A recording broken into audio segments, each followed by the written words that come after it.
du banc, le podcast pour comprendre le jeu, vous est présenté par PMU.fr. Bonjour ou bonsoir à toutes et à tous et bienvenue dans le 14e épisode de la saison 7 de Vue du banc. Un épisode consacré à la Ligue des Champions puisque cette semaine s'est jouée la dernière journée de poule de la Ligue des Champions. On parlera PSG, on parlera Leipzig, on parlera Real, Gladbach, Inter, Shakhtar, Ajax, Atalanta, Lazio et Bruges. Et dans cette optique, je suis accompagné des deux tauliers habituels de Norbert et Daguette. D'abord, salut Florent alias Norbert. Salut Raphaël. Je vais y arriver, c'est la 3e fois qu'on lance cet enregistrement. Et puis évidemment Daguette, Christophe. Salut Christophe. Salut Raphaël, et notons qu'on lance 3 fois puisque ça fait 3 fois que tu rates ton lancement.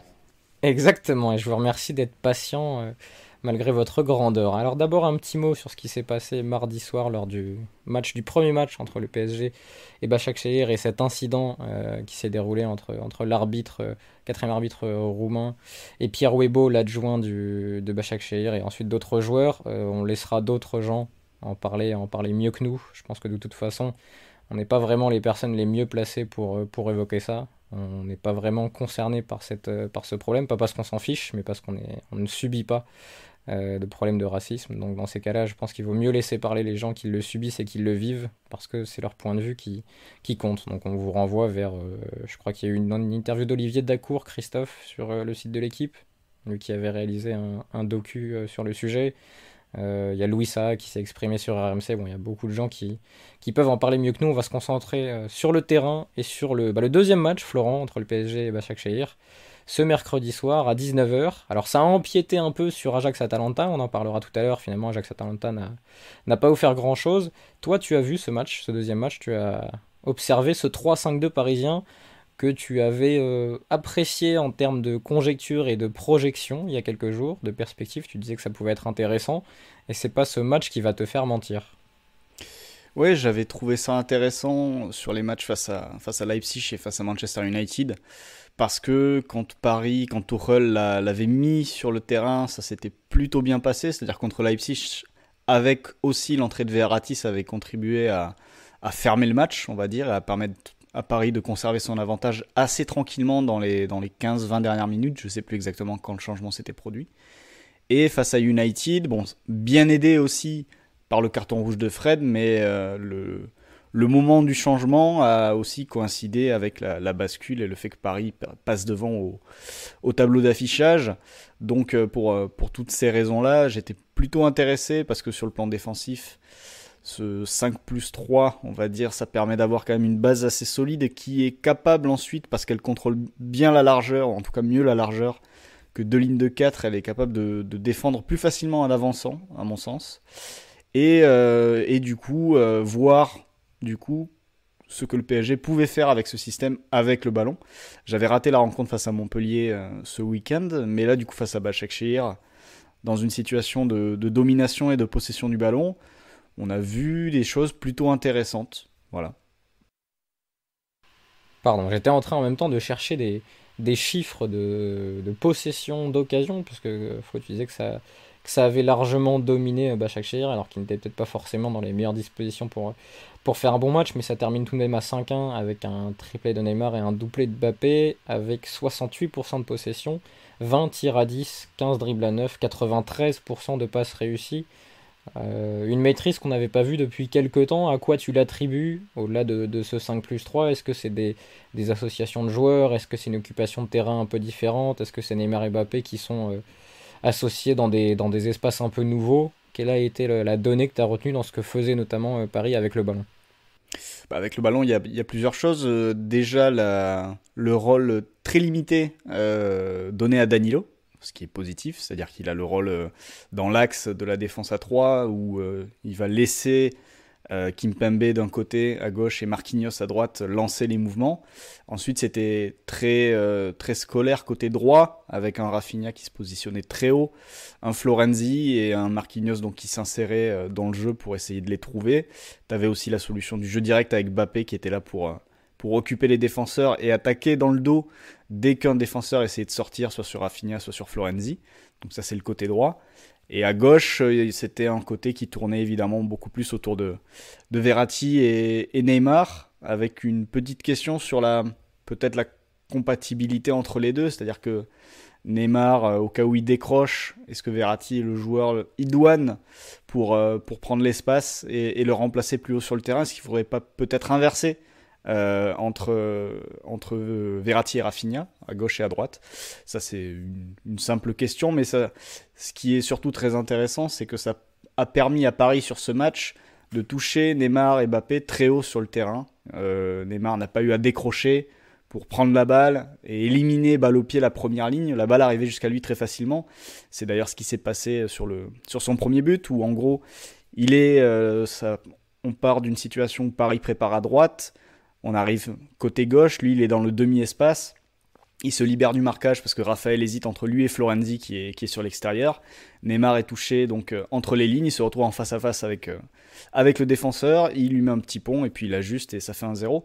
Et c'est sur ce genre d'action là où on voit tout l'avantage que peut avoir un système où la balle arrive collectivement jusqu'au joueur de talent qui ensuite n'a plus qu'à le faire parler pour faire la différence et n'a plus qu'à le faire parler une seule fois pour faire la différence.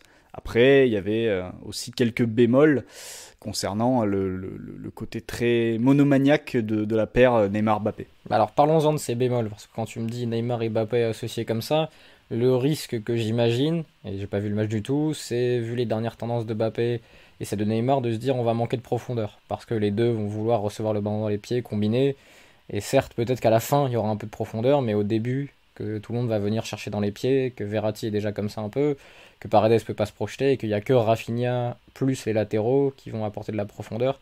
Est-ce que ça suffit dans cette équipe? Comment Mbappé et Neymar ont réussi à alterner, s'ils sont parvenus, entre décrochage et prise d'espace? Alors comme je te dis, ils décrochaient pas, hein. Ils sont vraiment restés hauts Entre les lignes. Ouais. Entre les lignes de Başakşehir. Donc ça c'était intéressant parce que la balle arrivait, ils n'avaient pas besoin de décrocher. Donc ça c'est vraiment le point positif de ce match. Après le vrai souci c'est que leur côté monomaniaque, c'est surtout ils se recherchaient vraiment. Et c'est vrai que quand tu parles de 3-5-2 qui fonctionne sur ces dernières années, bon évidemment tout le monde aura les 3-5-2 de Conte, même si ce soir ça s'est soldé par un énorme échec. Mais la paire de devant, il y a toujours une entente très forte. On peut se souvenir de Eder et Pelé lors de l'Euro, de Lukaku et Lautaro Martinez qui fonctionne plutôt bien. Plus récemment, tu peux parler de Immobile et Correa à la Lazio dans un projet de jeu différent, mais où les deux évoluent ensemble. Aussi. Et là, ce soir, en fait, ce qui était intéressant, c'est que forcément, quand tu as Neymar Mbappé à l'intérieur, et tu vas fixer beaucoup l'attention des adversaires, parce que si tu arrives à les toucher entre les lignes, forcément, les adversaires vont vouloir réduire les espaces autour d'eux de manière assez urgente, parce que sinon, ils vont s'amuser. Et le vrai problème, c'est que ça crée des espaces ailleurs, particulièrement sur les côtés, avec Bakker à gauche et Florenzi à droite, qui étaient souvent très hauts et très seuls. Et le problème, c'est que cette fixation intérieure n'aboutissait pas sur des décalages sur les extérieurs, ou en tout cas pas assez en première mi-temps.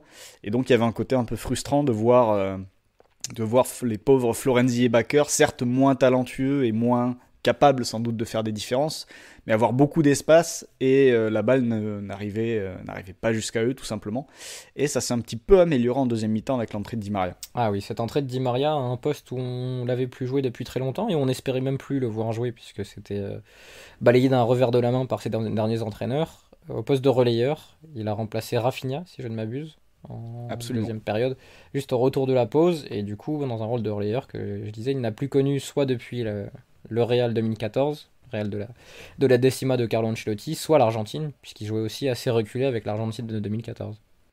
Ouais, l'Argentine de Sabella qui est décédé d'ailleurs il y a quelques heures maintenant, ou quelques jours, je ne sais plus. Mais ouais, Di Maria qui rentre à ce poste-là. Alors, ça fait quelques temps, moi, que j'avais en tête l'idée de parler de ce 3-5-2 parisien et des perspectives que ça peut amener. Et ce qui est assez intéressant aussi dans ce système, c'est que ça offrirait une sacrée profondeur de banc au PSG au milieu de terrain. Parce que là, aujourd'hui c'était Paredes, Verratti et Rafinha avec l'entrée de Di Maria, mais tu peux penser, si tu veux plus fermer, tu peux toujours mettre du Gueye, du Herrera, qui sont compatibles, qui peuvent rentrer au poste de relayeur sur les côtés. Tu peux aussi penser à Sarabia, qui fait sans doute la meilleure saison de sa carrière dans ce rôle-là de relayeur droit dans le 3-5-2 de Machin lorsqu'il est au FC Séville. Donc tu as quand même beaucoup de solutions. Et en fait, la solution de Di Maria, c'était un petit peu la solution que que tu te rêvais un petit peu en imaginant ce 3-5-2, en te disant s'il acceptait de reculer, ça serait vraiment bien. Et en fait, sur ce match-là, il fait une entrée. Tu peux imaginer un Di Maria, c'est un peu déçu de pas débuter tous les matchs. Il y a quelques jours, je crois, il y avait eu, enfin, c'était pas forcément simple sa situation. Une brouille. Et là, pardon. Une brouille avec Tuchel. Ouais, voilà, c'était ça. Nos lectures. Et là, en fait, il est rentré dans le match et de manière très, très motivée, très impliquée. Donc, pas mal d'efforts défensifs, même si, bon, c'est vrai que la ligne de 3 dans ce 5-3-2, elle est plus amenée à courir pour cadrer et aller de porteur en porteur. C'est rarement elle qui va récupérer les ballons. Elle est plus là pour gêner le porteur de balle et faciliter ensuite le travail des défenseurs qui vont pouvoir sortir au pressing. Donc il a beaucoup couru défensivement et surtout offensivement, en fait, sa disponibilité l'a rendu à la fois dangereux sur des séquences de transition, c'est-à-dire que lorsque Paris ressortait, touchait Neymar, Mbappé, c'était forcément Di Maria le premier à se projeter pour les accompagner. Et là, on retrouvait un petit peu le Di Maria. Tu parlais du Di Maria de l'Argentine, c'était notamment sur ces situations, sur cette situation-là qu'il était brillant à l'époque, même avec le Real d'ailleurs. Et surtout aussi sur les phases de possession. Sur la première mi-temps, j'évoquais un peu la frustration de voir ce ballon rester dans l'axe et rester dans les pieds de Neymar, Mbappé et avoir ce côté un petit peu entonnoir. Et en fait, Di Maria, en arrivant en deuxième rideau, apportait cette capacité à aérer le jeu et à libérer les latéraux sur les côtés et à leur donner des ballons pour qu'ils puissent les remettre ensuite dans la surface de réparation. Donc vraiment une entrée très intéressante de sa part. À voir si c'était un one-shot le soir où tout se passe bien pour le PSG. Voilà, il rentre, il est motivé, il participe à la fête. Ou si ce Di Maria-là va pouvoir être une solution pérenne au milieu de terrain pour les Parisiens. Et s'il la devient, franchement, ça peut devenir, je pense, très très intéressant pour la suite. Oui, sachant que je révèle un secret, mais Christophe nous tanne depuis des semaines à dire que le PSG va gagner la Ligue des Champions, notamment après les pires matchs du PSG. Alors, en tout cas, qui seront dans la course pour la gagner. La gagner, tu t'enflammes un petit peu, tu extrapoles un peu. Je m'enflamme pas, mais on lisse toujours nos propos dits à l'écrit à chaud quand on s'enregistre. Oui, non, mais le coup de... Alors, parfois, ça ne fonctionne pas, mais on retient que les coups où ça fonctionne. Mais de l'équipe proche d'être éliminée, qui va au bout ou va très loin, comme les mecs qui sauvent des balles de match contre eux sur les premiers tours de Grand Chelem en tennis, qui finissent par aller au bout, ça existe. Et je pense sincèrement que cette équipe parisienne a une marge de progression colossale sur pas mal de plans et qu'elle est pas en retard par rapport à là où on en était la saison dernière à la même époque. Je pense qu'elle a plus de marge de progression sur pas mal de points qui peuvent lui permettre d'être dans la course. Après, ça peut se jouer sur des détails. Et des équipes comme le Bayern, intrinsèquement, sont peut-être plus fortes sur leur conviction collective. Mais à partir du moment où tu te qualifies, je pense vraiment que les compteurs sont remis à zéro. Et toi-même, étant supporter de Liverpool, tu sais qu'il y a eu 2-3 qualifications un peu compliquées, dont une qui t'a permis d'aller au bout quelques mois plus tard. Donc... Non, et puis on dit dans tous les podcasts auxquels on participe qu'on crée que le plateau est beaucoup plus faible qu'il y a quelques années. Là, je pense qu'il est historiquement faible. Alors, il y a quelques équipes qui se détachent, le Bayern, l'Atlético qui réalise un bon début de saison, même si la phase de poule est pas énorme. Liverpool qui est bien, mais qui a perdu Van Dijk et qui a des joueurs blessés tout le temps. Mais il y a pas beaucoup de mastodontes. La Juve n'en est plus un. Le Barça n'en est plus un. Il y a beaucoup de monde qui n'est plus très exceptionnel.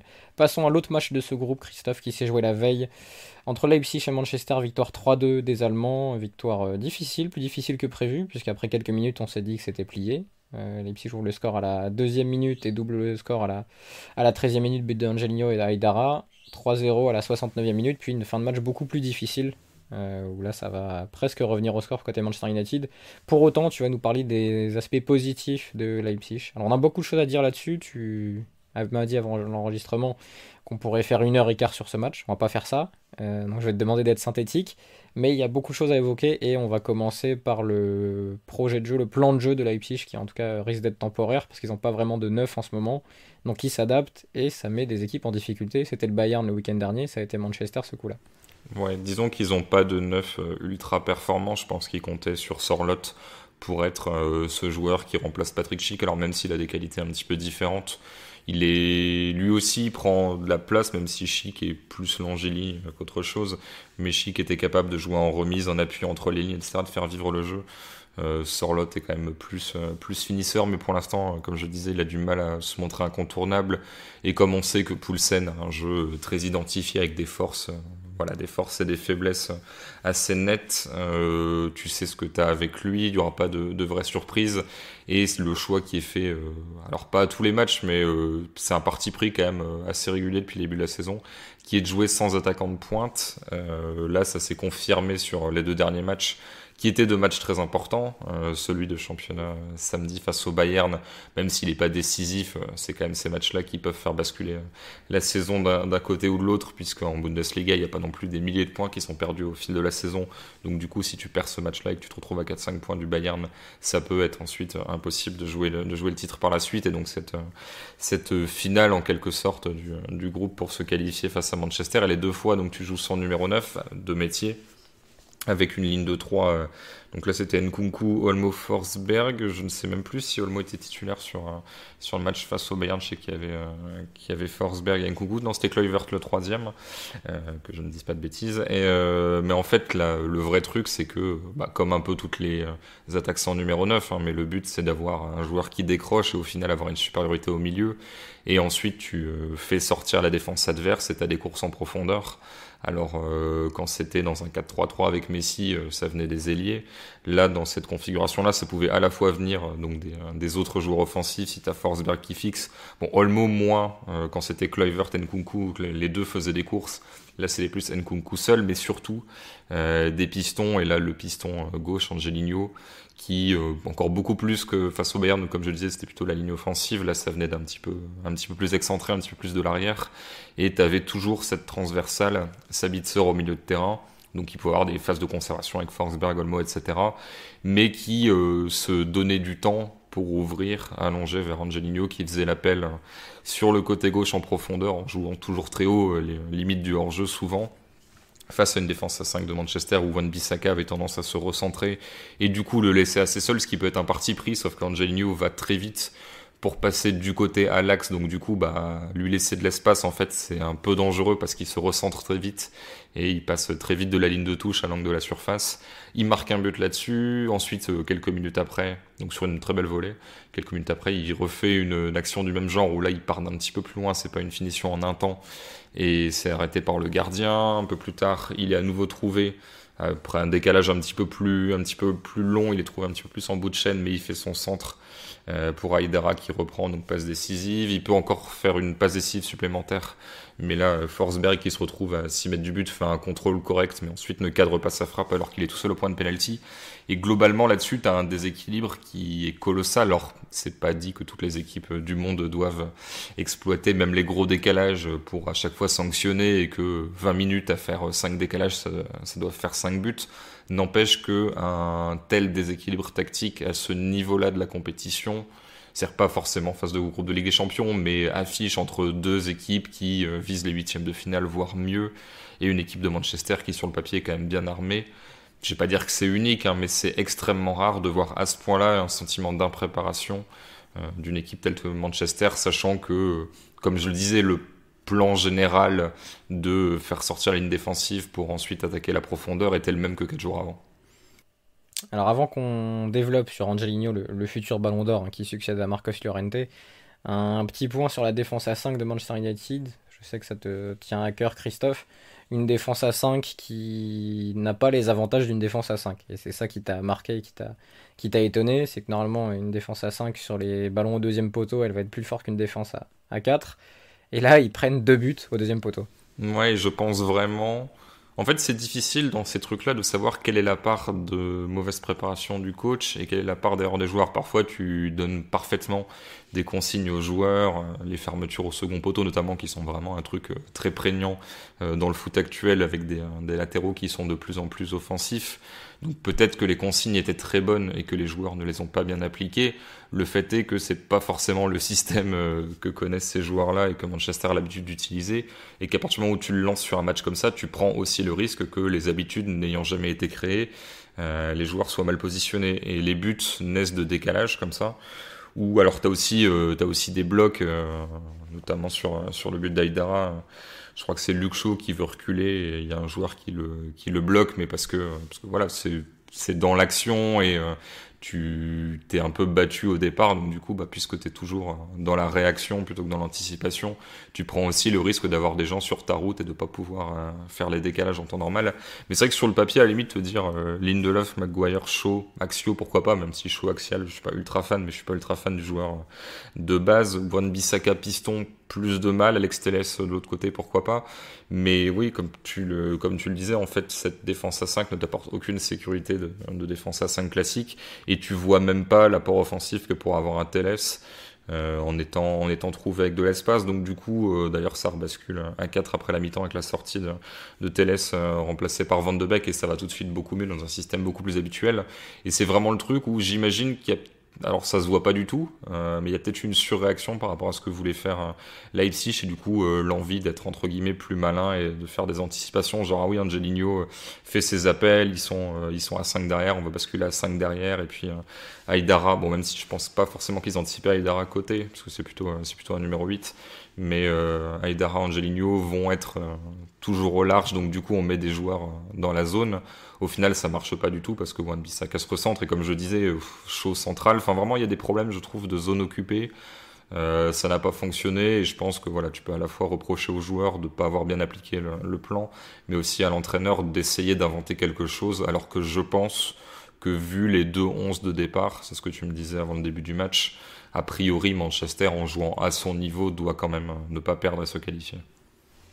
Oui, parce que les individualités de Leipzig sont vraiment sublimées par la qualité collective, comme c'était le cas à Hoffenheim, où Kader Abek était devenu un vrai bon joueur au niveau européen. Et c'est pas. Il y avait C'est pas le Grealish cas, également que tu aimais beaucoup, Oui, t'avais l'impression que c'était le nouveau Pirlo. et j'ai pas de nouvelles de lui. Il m'a a pas envoyé de texto mis récemment. un doublé ce week-end, si tu veux savoir si je dis pas de Très bien, bêtises. bonne nouvelle. Je crois que dans un jeu du directeur sportif, je l'avais envoyé dans un club, peut-être à Tottenham ou quelque chose comme ça, ou à Lyon, je sais plus, un des deux.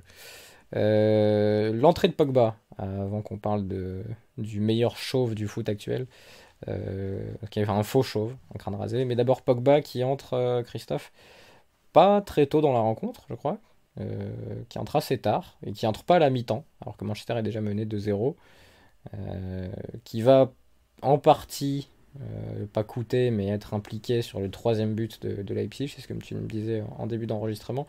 Pogba qui rentre à la 61e à la place de Matic, mais qui, malgré cet errement défensif, va être le détonateur de la bonne phase de jeu de Manchester United en fin de période, qui va marquer un but d'ailleurs, même si c'est accordé à Konaté sur un CSC, mais c'est Pogba qui monte sur toute la défense de Leipzig et qui pousse ce ballon vers le but.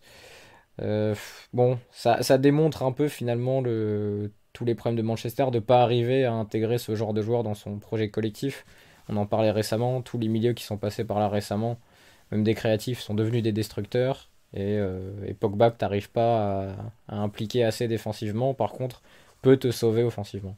Il y a une vraie question déjà, qui est l'influence des propos, dont le timing est quand même assez étonnant, mais de Raiola, son agent, qui le matin même, je sais plus si je crois que c'est tout au sport, si je dis pas de bêtises, dit qu'en gros Pogba ne prolongera pas, n'a pas d'avenir au club, et que du coup ça serait mieux pour lui et pour tout le monde qu'il soit vendu. Donc est-ce que Pogba est remplaçant pour ça, pour un peu faire une leçon ou pas? J'avoue que dans le foot... Il était déjà remplaçant contre Paris c'est ça. il y a une semaine. C'est ça. J'avoue que dans le foot, rien ne surprendrait. Maintenant, l'enjeu me semble trop grand pour un peu faire jouer au plus malin. Il était effectivement remplaçant. Il est souvent remplaçant depuis le début de saison. Alors après, il était titulaire face à West Ham lors du week-end. Il joue les 90 minutes et il est bon. Il met une frappe de loin.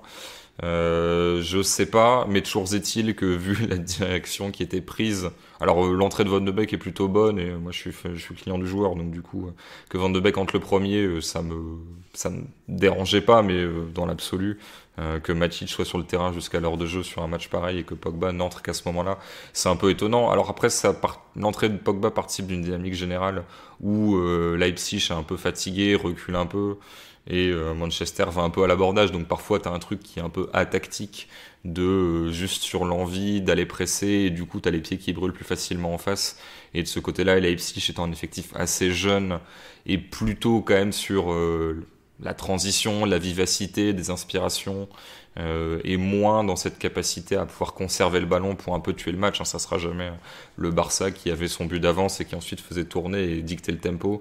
Là, Leipzig le subit, n'empêche que l'entrée de Pogba te permet d'avoir encore plus ce contrôle du milieu de terrain parce que c'est extrêmement difficile de lui prendre la balle. Et quant à lui, Bruno Fernandes, Van de Beek, t'as vraiment beaucoup de prise sur ce qui se passe dans l'entrejeu face à Campbell, Sabitzer, etc. Et donc avec Tyler Adams aussi qui rentre en fin de match, donc je suis... Enfin vraiment, je pense que lui est sublimé par Nagelsmann, même s'il est sublimé, ça devient pas non plus le joueur du siècle, mais ça fait partie des joueurs qui pour moi, sans ça, ne sont pas si forts que ça.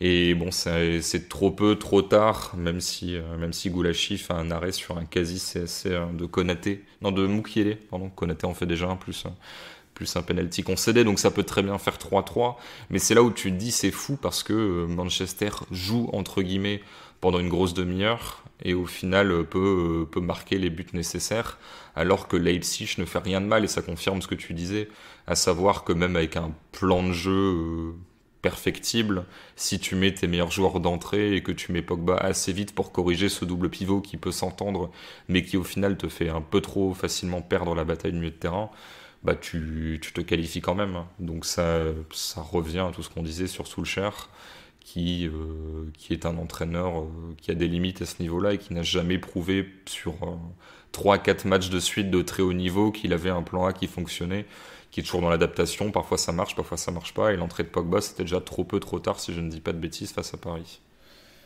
Combien était ton pouls sur les 10 dernières minutes du match ? Alors juste avant que Konaté fasse la faute qui coûte le penalty, je vous avais dit que Konaté me faisait peur parce qu'en fait il est tellement costaud que quand il joue un duel à l'épaule, les gens tombent et on siffle toujours faute contre lui, un peu façon Shaquille O'Neal qui même quand il fait pas faute en fait ça siffle faute. Donc j'étais pas spécialement inquiet à 3-1 parce que je le sentais venir.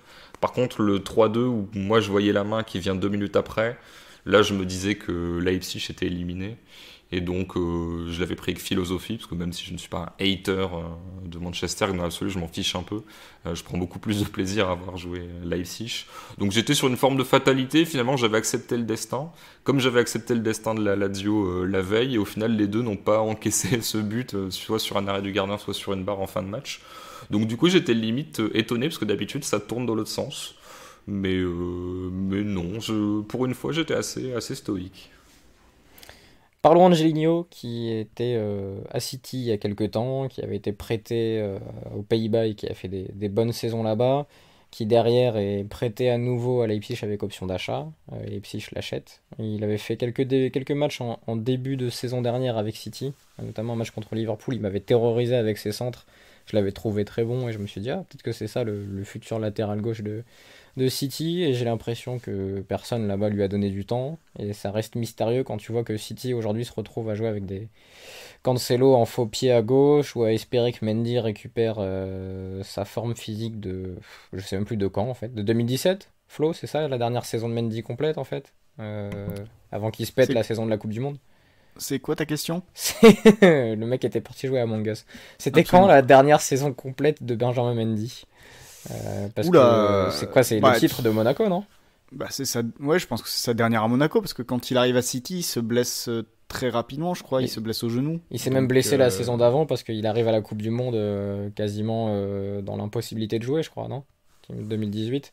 Il me semble qu'il s'est pété pendant la saison 2017-2018, c'est ça ? Alors c'est peut-être cette année-là qu'il arrive à City, oui, t'as raison. Et il se pète, je pense, parce que Monaco est champion en 2017 et il doit signer l'été suivant. Et après, il se pète et on le voit courir, célébrer les buts en béquille sur le bord de terrain de City. Je crois que c'est ça la chronologie, il me semble à peu près, de Benjamin Mendy. Donc ça fait longtemps qu'il n'a pas joué. Il y a eu du Zinchenko aussi, Christophe, à un moment. Quand on voit les perfs d'Angelino, on se dit que Guardiola et le club aurait peut-être pu lui donner un peu plus de temps, parce qu'aujourd'hui tu mets le même joueur dans un rôle similaire à City, il n'y a aucune concurrence. Ouais, là t'as même du hacker, parfois latéral gauche. Oui. Non, c'est toujours pareil, c'est-à-dire qu'on peut dire que Angelino là joue piston et piston plus quoi. Hein. C'est vraiment, il joue comme un ailier sur ces zones d'occupation du terrain. Donc tu vas dire oui, mais il défend pas les mêmes situations qu'un latéral de défense à 4 qui doit voir un peu où se placer par rapport au central, etc. Sauf que City, normalement, quand tout se passe bien, fait ses matchs entre 60 et 65% de possession. Et du coup, les zones d'activité du latéral d'une défense à 4 sont quasiment les mêmes, comme Alves quand il était dans la défense à 4 du Barça dans l'absolu, jouait plus haut que la plupart des pistons, alors même s'il y avait moins de pistons à l'époque, mais de défense à 3. Donc c'est vrai que c'est très étonnant, et quand tu vois ce qu'il est capable de faire en zone de finition, alors je pourrais te dire de bêtises, je crois qu'il est impliqué sur 6 buts, quelque chose comme ça, 6 ou 7 sur cette phase de poule, c'est l'un de... 3 buts, 3 passes D, Christophe. Ouais, c'est ça, donc 6. Et il est déjà en Bundesliga en 10 matchs à 4 buts et 2 passes D, donc il est à 7-7 au total. Non, 7-5 pardon au total, et on est le 10 décembre, et la saison a commencé tard. Donc il est sur des bases à la Gossens la saison dernière. C'est ça, à part Tavernier, qui fait beaucoup mieux aux Rangers. Mais, n'importe quoi ces stats. Mais bon, qui en plus tire les penalties. Mais c'est vrai que oui, pas énormément de choses à dire, si ce n'est que il sait bien quand se projeter, et ça c'est pas mal, parce que parfois des joueurs ne vont pas faire ses appels, vont les faire à contre-temps. Lui, il est fait toujours dans le bon tempo, il est assez rarement hors jeu, et puis le bon pied dans toutes les situations, soit pour centrer, parce qu'il délivre énormément de caviar, pareil contre le Bayern, et c'est lui qui fait un superbe centre pour le 3-2. Sur la tête de Forsberg, et en zone de finition, et là où c'est plus étonnant à la limite qu'un latéral soit capable de centrer, pourquoi pas, mais les volets qu'il met, les enchaînements qu'il met, il y a vraiment des attitudes, une certaine sérénité de joueurs habitués à évoluer dans cette zone-là, et City peut se mordre les doigts. Après, il me semble qu'il n'est pas... je sais pas s'il est encore en prêt ou autre, j'avoue que j'ai du mal à suivre sa situation. Il a été acheté, je crois, pour une vingtaine de millions d'euros la saison dernière. L'option a été levée, j'étais même pas sûr qu'il n'y ait pas une clause de rachat malgré l'option levée, mais tu dois avoir raison. Mais ça fait partie, même si je pense que le plan de jeu l'aide, mais des espèces d'anomalies du foot actuel d'avoir ce joueur-là qui est limite la source principale de but de cette équipe de Leipzig qui pourtant marque beaucoup. Anomalie de plus en plus nombreuses, hein, quand même. Christophe, faut le noter, il y a eu Gossens et Attebourg l'an dernier, à Liverpool, Arnold et Robertson, ça fait 3 ans que ce sont les meilleurs passeurs du club. Il y a de plus en plus de clubs comme ça où les pistons, on pourrait parler de l'Alzari et la Lazio, qui est aussi... Disons qu'en fait, pour moi, l'anomalie, c'est le fait que ça soit ultra déséquilibré, parce qu'à droite, t'as soit Mukiele, là, t'avais Aïdara, mais disons, tu vois, t'as un piston, t'as même pas ce côté... C'est un peu comme Perrault à Brest, qui est un peu plus offensif, mais vraiment le truc, la menace vient toujours au même endroit, donc du coup tu l'imagines plus facilement ciblé que quand t'as deux ailiers, pistons, enfin voilà, qui sont très hauts, et du coup t'es obligé de te déformer des deux côtés. Là, dans l'absolu, tu pourrais presque jouer une prise à deux et laisser le piston droit un peu tout seul. Mais de toute façon, on continuera à suivre sa saison, puisque là, Leipzig du coup est qualifié en tant que deuxième du groupe derrière le PSG. Donc on le verra en huitième de finale. Voilà pour le groupe H, le groupe du PSG, qui a emporté 5-1 contre Başakşehir. Alors le groupe B, on devait commencer par Real Gladbach, mais puisque je sens que je perds Flo et qu'il est parti, je ne sais faire quoi. On va parler d'abord d'Inter Shakhtar, Flo. Real Gladbach, dans le même temps, a terminé à 2-0, et les équipes étaient clairement au courant du résultat du match en face, et on en parlera après avec Christophe. Mais Inter Shakhtar, qu'on a vu tous les deux, pas en entier. On a zappé d'un moment à l'autre entre ce qui se passait au Real, ce qui se passait à l'Inter, ce qui se passait aussi à Salzbourg, puisqu'il y avait une finale à Salzbourg contre l'Atlético. Est-ce qu'on commence par ce qu'a fait l'Inter, Flo, ou est-ce qu'on commence par essayer de comprendre ce que visait le Shakhtar? C'est assez compliqué. On peut aussi commencer par Real Gladbach et faire dans l'ordre chronologique, vu qu'on a tous vu la première mi-temps de ce match. Ah oui, c'est vrai que tu as vu la première mi-temps de cette rencontre. Tiens, je te relance sur Real Gladbach. Je crois qu'on a tous vu le même problème du côté de Gladbach, c'est les sorties de balles, très très gênées par le Real. Et là, pour le coup, il y a des équipes allemandes qui arrivent à très bien ressortir. Gladbach est peut-être pas la meilleure des nouvelles équipes allemandes sur ce plan-là. Leipzig et Leverkusen s'en seraient peut-être mieux sortis. Là, ils ont eu énormément de mal à atteindre le camp madrilène.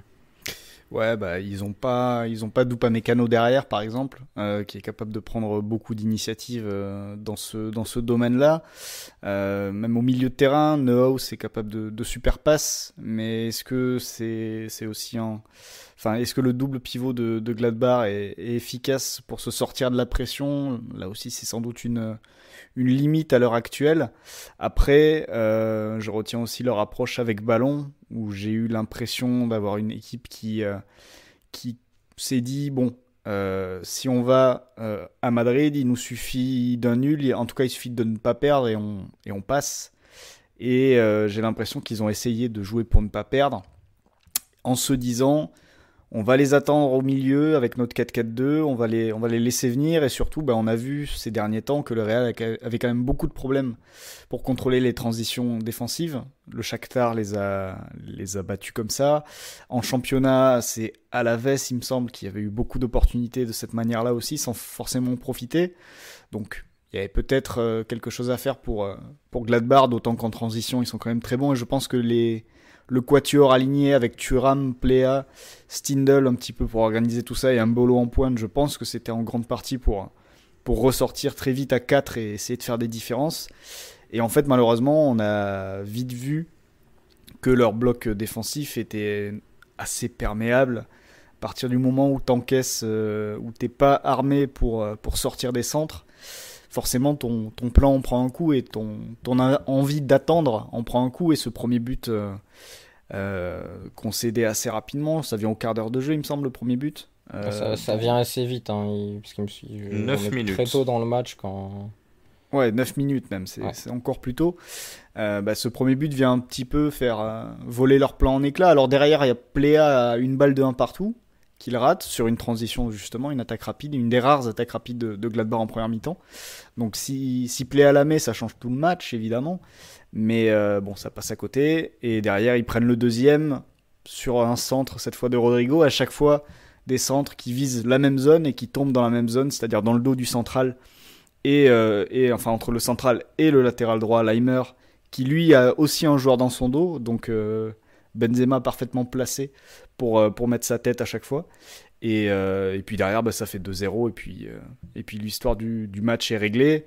Et heureusement pour eux, on en parlera après, en effet, Raphaël, le Shakhtar et l'Inter n'ont pas été foutus d'aller chercher 3 points. Je reste avec toi, Florent, pour dire quelque chose de positif du Real, parce qu'on nous fait le reproche souvent de détester le Real. J'ai vu passer un tweet qui m'a fait rire récemment.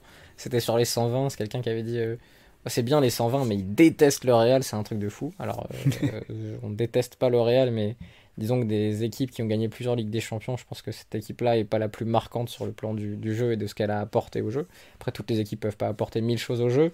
Mais souvent, on avait vu un Real qui pouvait être moyen sur son pressing ou son bloc médian et qui était un peu rattrapé par sa défense centrale qui était très bonne pour défendre la surface. Là, Flo, ce qu'on peut dire, c'est qu'ils ont été bons sur le pressing dans le camp adverse parce que Gladbach a perdu beaucoup de ballons sur ces séquences-là et que sur la première période, j'ai pas souvenir, à l'exception, tu disais, de cette frappe de Plea, de voir Ramos et Varane défendre finalement plus de, je sais pas, une passe vers l'avant. Ouais, non. Un Ramos, c'est vrai que dans ce genre de match décisif, etc., t'as souvent l'habitude de le voir parce que c'est lui qui va couper les actions par ses anticipations et ses sorties de l'alignement défensif, justement pour compenser en effet des problèmes plus hauts sur le terrain. Et c'est vrai que sur ce match-là, mais un petit peu aussi comme le match face à Séville le week-end dernier, où le Real s'impose et n'est pas non plus hyper bousculé, ne donne pas l'impression de beaucoup souffrir. Et c'est un peu dans la lignée de ce qu'ils ont fait sur cette semaine décisive, qui n'est pas terminée d'ailleurs, vu qu'ils vont avoir le derby face à l'Atlético samedi soir, il me semble. Donc va encore y avoir une dernière échéance pour Zidane et ses hommes, mais c'est vrai que voilà, ils étaient sur la semaine où il ne fallait pas se manquer, et ils ont retrouvé certaines qualités dont ils avaient besoin, collectives, pour se sortir de cette période décisive pour leur saison. Et puis voilà, j'ai pas grand chose à rajouter après ça. Je laisse Christophe en dire plus. Je vais relancer Christophe sur le Real des centres, ou les centres du Real, qui était déjà le projet en 2017, en 2018, en 2016, mais qu'on ne pensait pas survivre au départ conjugué ou suivi de Ronaldo et Bale, Christophe. Et puis Benzema suffit à survivre grâce au centre. Alors il y a un centre vraiment excellent de Rodrigo sur le deuxième but. Le centre de Vasquez sur le premier est moins incroyable. C'est un centre un peu plus classique, même si Vasquez en tant que latéral droit, ça se révèle être pas mal du tout.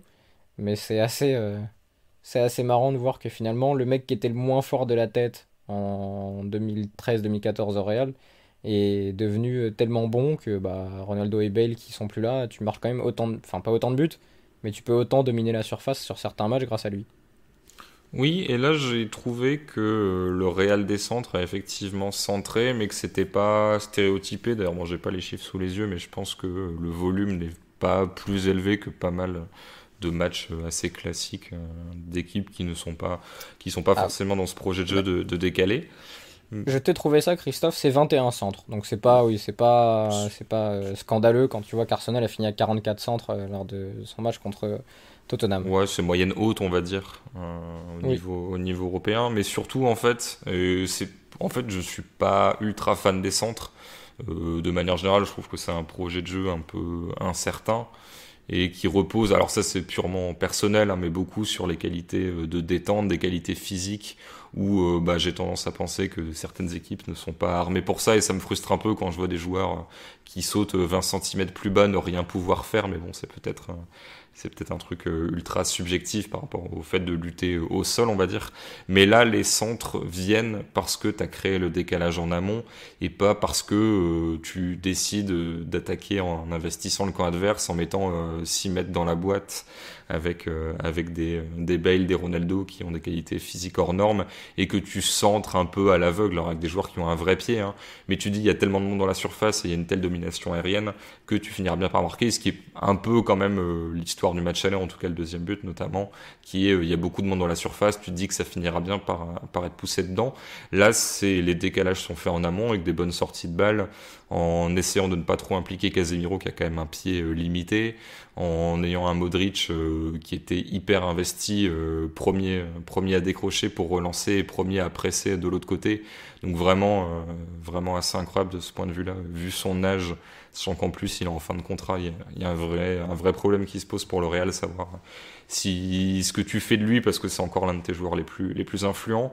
Mais ça, enfin, j'ai trouvé le bon projet centre, à savoir que tu donnes du temps, alors même si Rodrigo c'est plutôt un contrat, mais en tout cas tu donnes du temps quand même au mec qui est sur le côté.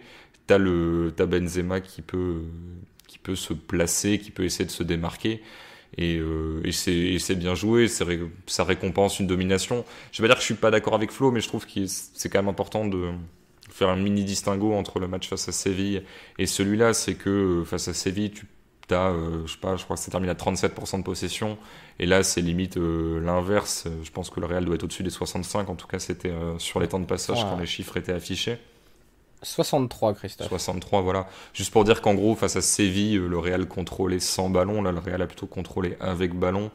Et que, voilà, c'est deux matchs où t'es pas trop mis en danger, mais deux scénarios différents qui d'ailleurs sont presque plus intéressants que si t'avais fait deux fois la même chose. Ça prouve que le Real est capable de subir, entre guillemets, en tout cas, de laisser le ballon adversaire, mais aussi, si besoin, face à une équipe qui vient agresser, de dire, bah, si vous voulez nous agresser, essayez de voir ce que ça va faire.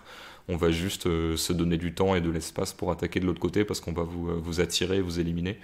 Mais performance hyper intéressante du Real, l'une des plus convaincantes, peut-être même la plus convaincante je pense, sur ce début de saison-là, la plus consistante aussi sur 90 minutes, et avec un Ramos qui fait partie de ces joueurs qui l'air de rien, sur des mini transversales, des petites sorties de balles et tout, montre que bah ok, il y a la grinta, il y a une envie qui peut être supérieure sur certains matchs par rapport à d'autres où tu sens que les joueurs du Real sont un peu tranquilles, on va dire, et sont pas à fond.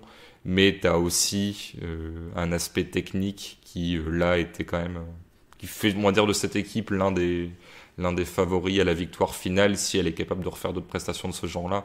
Parce que techniquement, ces sphères-là sont atteintes par très peu d'autres adversaires.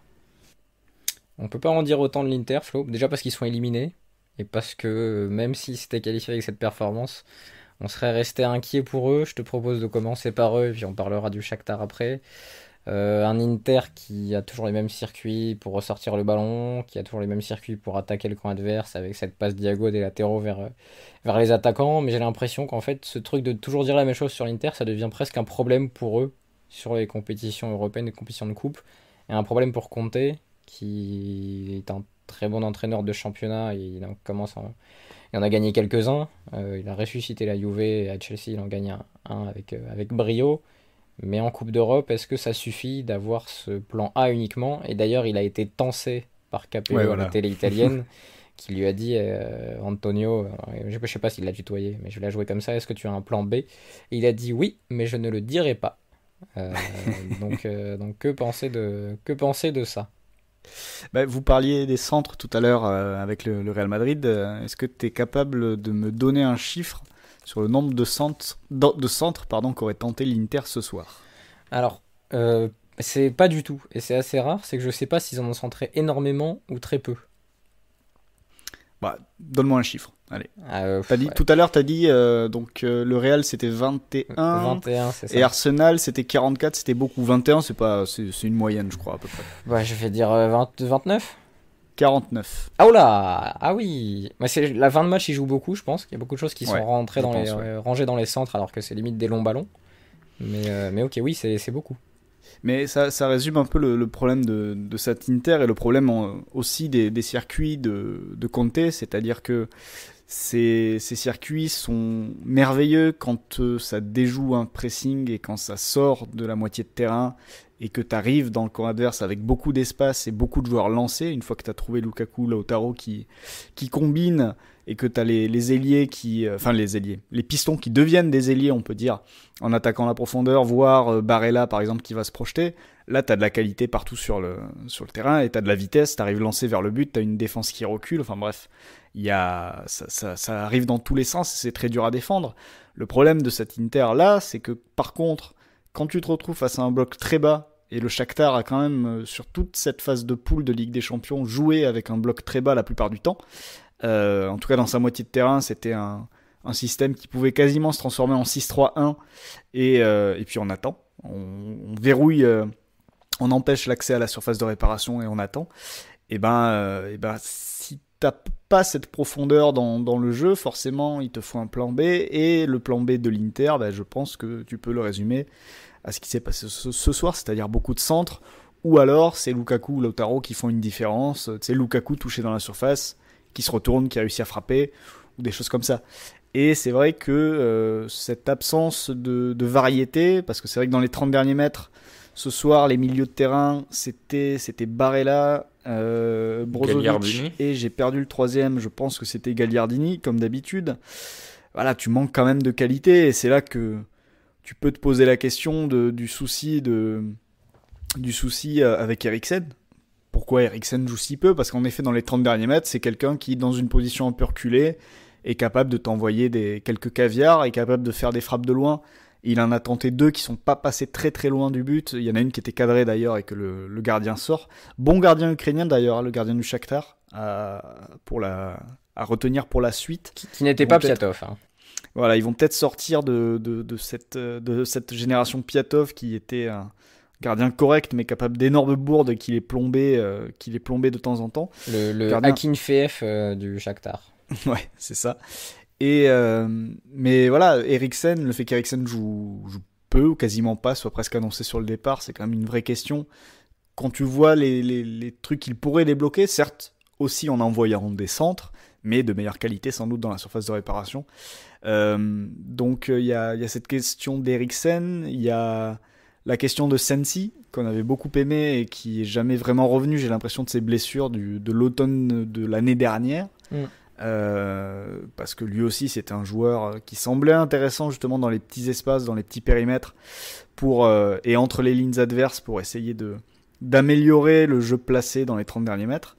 Donc voilà, c'est peut-être là que se situe le plan B sans forcément changer de système ou d'approche, avoir des joueurs capables d'être plus pertinents dans les petits espaces pour accompagner Lukaku et Lautaro dans des zones où jusqu'ici l'Inter est assez rapidement mis en échec. Ce qu'il faut dire sur l'Inter aussi, Flo, c'est que Lukaku a très bien défendu et a imité Bentner et a sans doute... Alors, la tête était peut-être sur le gardien, mais Sanchez était arrivé pour catapulter le ballon dans le but, et Lukaku, sans faire exprès dans une position de hors-jeu, a renvoyé le ballon dans le ciel.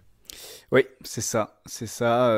Et comme tu le dis, ouais, je sais pas si elle était pas sur le gardien, mais elle arrivait quand même très vite, donc il aurait fallu un sacré réflexe, je pense, du gardien de but. Bon, on l'a dit tout à l'heure, mais qui est quand même prometteur. Mais c'est vrai que, ouais, sur cette action-là, enfin, c'est cette action-là qui fait tout basculer. Sur un corner d'Eriksen d'ailleurs. Oui. Ouais, bah Eriksen qui fait une bonne rentrée, qui se signale sur des tirs de loin, comme je le disais, et en plus en apportant de la qualité sur coup de pied arrêté. Donc c'est vrai que quand t'es en difficulté pour créer, etc., c'est quand même un vrai facilitateur qui va pas forcément te faire t'apporter dans les 2 premiers tiers du terrain tout le temps, mais dans le dernier, quand tu domines, etc., c'est quand même surprenant de le voir rentrer aussi tard. Christophe, est-ce que, et la question est pour vous deux, mais c'est même pour moi, parce que je ne sais toujours pas y répondre, que visait le Shakhtar au début du match, et est-ce que ça n'a pas changé au fil du match? Parce qu'il faut préciser, avant que vous donniez votre avis, que le Shakhtar a joué pendant 60-70 minutes, qu'ils ont fermé à partir de la 70-75e minute, et qu'à la fin ils jouaient la montre, et que le coach du Shakhtar a serré le poing quand ça a fini à 0-0. Ouais, bah je vais déjà répondre sur ce sur quoi j'ai des infos, puisque autant on aime bien rattraper les matchs et vraiment avoir le panorama le plus large possible, autant là, puisqu'on enregistre dans la nuit à chaud, bon, on peut pas voir tous les matchs en même temps, et moi j'ai du mal à voir 2 écrans si je veux vraiment avoir une analyse pertinente des matchs, donc j'étais resté sur le Real, mais le Real s'étant fini assez tôt, à la fois décalage inhérent au coup de sifflet, et puis en plus 2 minutes d'arrêt de jeu, j'ai eu quasiment l'intégralité du temps additionnel de l'autre match. Et donc je ne sais pas ce qui s'est passé avant, mais j'ai quand même, je pensais voir l'Inter dominer et le Shakhtar jouer des coups à fond, et j'ai vu un entraîneur serrer le poing parce que son équipe est reversée en Ligue Europa, donc c'est l'André Villas-Boas. J'ai vu un gardien prendre un carton jaune pour gain de temps, sur un gain de temps où je pense qu'il a attendu 30 secondes avant de faire un 6 mètres. Et j'ai vu surtout, et ça c'est un truc, alors j'ai tweeté, j'ai dû faire 2 retweets, donc clairement tout le monde s'en branle, mais moi ça m'a vraiment choqué, qui est que Handanovic monte sur les derniers corners parce que, coup de pied arrêté, parce qu'il faut absolument que l'Inter marque et tu passes de 4e à 2e et tu te qualifies, mais le Shakhtar peut du coup jouer la carotte et se dire, allez, est-ce qu'on défend juste cette 3e place, ou est-ce qu'on met 2-3 joueurs pour profiter du fait qu'il n'y ait plus le gardien? Les coups de pied arrêtés, même avec beaucoup de monde dans la boîte côté adverse, t'as quand même, je sais pas, 10 ou 15% de marquer, de chances de marquer, mais c'est pas non plus, même en égalité numérique, tu peux survivre. J'avoue que le fait que le Shakhtar ne joue quasiment pas, en plus il y en a une où concrètement je pense que tu as une supériorité numérique, tu peux ne pas rendre le ballon et essayer de jouer ta transition, et comme je le répète, il n'y a plus de gardien, donc tu arrives dans les 40 mètres.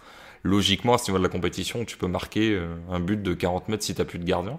Donc j'avoue que ça me semble très surprenant parce que au-delà de l'écart, en fait il y a plein de choses. Il y a l'écart symbolique entre C3 et C1. Il y a l'opportunité qui se présente quand même pas tous les ans pour le Shakhtar de se qualifier pour les 8e, parce que souvent ils sont pas mal, mais ils terminent 3e de poule parce qu'ils sont face à des adversaires de grande qualité. Et puis troisièmement, il y a aussi un aspect financier qui peut aussi diriger tes manœuvres et qui fait que tu gagneras pas du tout la même chose selon que tu fasses, j'ai l'impression, même un 8e de finale de Ligue des Champions par rapport à un parcours honnête en C3 où en plus ils étaient déjà l'an dernier jusqu'en demi-finale. Donc c'est vrai que ça c'est assez étonnant, et le fait de tout protéger sur le nul, sur des phases de jeu, à la limite pourquoi pas, mais quand il n'y a plus de gardien en face, ne pas essayer de te dire bah on va essayer de marquer un but, je ne me l'explique pas. Mais d'ailleurs, toute cette phase de poule du Shakhtar et globalement de cette poule, parce que le Shakhtar gagne 3-2 au Real, fait 0-0 contre l'Inter dans un match horrible, alors qu'on avait tous envie de voir le Shakhtar après leur super performance du premier match, prend 6-0 à domicile par Gladbach, prend 4-0 à l'extérieur par Gladbach, bat le Real Madrid 2-0, net, à domicile, et refait 0-0 contre l'Inter, alors qu'avec un but, il se qualifiait. Et je comprends pas cette poule, on dirait une carrière d'acteur qui n'a aucun sens. Ou une carrière d'artiste qui n'a aucun sens. On dirait la carrière de Bernard Ménez, mec qui est à la fois acteur de théâtre, réalisateur, ancien prof, qui a j'écoutais un best-of dont on va se gêner, qui a aussi créé un club de foot qui s'appelle les Polymusclés, un club de foot de journalistes, d'auteurs, d'anciens joueurs. Enfin, je comprends pas, j'ai l'impression qu'ils ont joué 3 compétitions en même temps, qu'au début ils voulaient se qualifier, qu'à un moment ils se sont dit ah ouais, mais ça veut dire on va devoir refaire des matchs, les gars. Un peu comme l'épisode de South Park, Flo, que tu dois connaître, où ils essayent de perdre des matchs de baseball, mais ils arrêtent pas de les gagner. Et Ouais. finalement, ils doivent faire une finale nationale, mais ils veulent pas y aller, donc ils font exprès de paumer. Ouais, ils en Mais ont tous marre les du autres baseball, font ouais. exprès de paumer aussi. Et cette poule, c'est un peu ça. T'as l'impression que l'Inter et le Shakhtar, ils font exprès de paumer tous les deux. Ouais, c'est vrai. Non, c'est vrai que cette poule est assez difficile à jauger, à juger. Après, voilà, autant le succès du Shakhtar à l'aller contre le Real, il y avait pas grand-chose à redire. C'était une première mi-temps quasi parfaite et en effet très enthousiasmante, comme tu le disais. Après, le match retour, il piège un Real qui se laisse piéger un petit peu parce que le Real domine quasiment tout le match. Ils doivent faire la différence avant et puis ils se font avoir en prenant le premier but sur un contre de coup de pied arrêté. Et d'ailleurs, sur ce match face à l'Inter, j'ai cru qu'ils allaient refaire la même chose parce qu'à l'heure de jeu, ou un peu après, je crois, ils ont pareil un contre à jouer sur un coup de pied arrêté. Et tu te dis, ah, ils vont leur refaire le même coup qu'au Real. Et puis finalement, il n'y a plus vraiment de transitions qui sont jouées jusqu'à ces dernières minutes. Et cette histoire des opportunités avec le gardien adverse qui sort. Mais non, ouais, difficile à comprendre. Surtout, enfin voilà, au milieu de tout ça, t'as le 10-0 face à Gladbach. Oui. Qui vient totalement chambouler le truc et la lecture du groupe. Après, voilà, Gladbach, ça reste, a priori, si on prend ce qu'en a dit Conte, selon lui, la meilleure équipe du groupe ou le meilleur collectif sur les 6 premiers matchs. Et c'est vrai, Christophe, que ça aurait été quand même très dommage de voir cette équipe se faire sortir par une victoire de l'Inter ou du Shakhtar, tant sur les 4 premières journées, les 4 même, voire même la cinquième journée, ils ont eu l'ascendant et ils perdent généralement des points dans les dernières minutes, notamment ce match aller face au Real Madrid où ils laissent filer 2 points alors qu'ils menaient 2-0 et ils se font rattraper à la toute fin de match. Ouais, c'est vrai. Et c'est là-dessus que, au final, le cœur parle et c'est pas toujours rationnel. Mais en voyant, en plus, j'avais basculé sur un RMC 3, je crois, où t'as le multiplex, où du coup, t'avais le double écran, d'un côté, le match de l'Inter, et de l'autre, les joueurs de Gladbach qui regardaient ça tous en cercle sur un écran de téléphone, avec en plus le décalage, ce qui fait que ça se termine d'un côté, mais de l'autre, ils savent pas encore que c'est terminé, du coup, ils sont encore tendus, et ils voient ce Handanovic qui n'est plus dans son but, et eux, ça les embête bien, parce que peu importe ce qu'ils marquent, mais s'il y a un but, ça les fait sauter. Mais c'est vrai que sur ce moment-là, j'étais 100% pour Gladbach et pour qu'il y ait nul dans l'autre match, tout simplement parce qu'en fait ça n'a aucun sens ce groupe. C'est un peu vous faisiez des comparaisons que je ne comprenais pas forcément. Moi ça m'a fait penser à Phil Barnet qui a fait une interview incroyable dans Trax que vous pouvez trouver si vous faites Phil Barnet Google Actu, vu qu'il a pas beaucoup d'actu vous allez tomber assez vite dessus, où le mec a fait toute sa fortune sur avoir un seul enfant de toi, alors qu'au final le mec jouait du funk et du rap et c'était l'un des premiers à importer le rap en France, donc un truc qui n'a rien à voir. Mais au-delà de voilà, c'était une de mes lectures récentes assez originale. Mais c'est vrai que quasiment tous les matchs tu les rejoues et t'as pas le même score. Et autant le Shakhtar, j'ai l'impression qu'ils ont vraiment maximisé leur performance, qu'ils ont gagné les matchs qu'ils devaient gagner, et contre l'Inter ils font 2 fois nul, les 2 fois ils sont quand même plutôt dominés. Et contre Gladbach, dans tous les cas, ils allaient. Enfin voilà, quand tu prends 4 et 6 buts, il y a pas à refaire le monde. Autant l'Inter peut battre Gladbach, l'Inter peut battre le Real sur le match aller, ou au moins faire le nul et ils se font taper sur un temps fort. Et Gladbach peut gagner ses 4 premiers matchs, au moins les 3 premiers, s'il y a 5 minutes de moins. Donc du coup, ça m'aurait quand même embêté que Gladbach sorte, parce que à chaque fois, sur 90% des matchs, ils font ce qu'il faut et ils craquent un peu sur les folies des adversaires qui poussent sur les fins de rencontre. Maintenant, ceci étant dit, je suis très content que Gladbach passe, donc pour qu'il y ait une forme de logique. Je pense qu'au moment des 8e de finale, je serais alors pas déçu, mais je me dirais mince, c'est quand même embêtant que l'Inter soit pas là, parce que le plafond de cette équipe me semble plus bas que celui de l'Inter ou celui d'autres équipes éliminées. Et j'ai l'impression que c'est un peu la belle histoire maintenant, mais qu'on se rendra compte que, comme certaines équipes de Valence ou d'autres, qui se retrouvent en 8e. T'avais les Leverkusen aussi qui souvent se retrouvent en 8e il y a quelques années, notamment face à Paris, et tu te rendais compte que c'était leur seuil de compétence. Je pense malgré tout que c'est plus une belle histoire de l'automne et de l'hiver qu'une surprise du printemps. Non, mais ça aurait été drôle, pas pour eux, mais de se dire que Gladbach aurait pu sortir avec un 10-0 sur le Shakhtar, avec une différence de but de plus 7, et que le Shakhtar avec un petit but serait passé avec moins 6 de différence.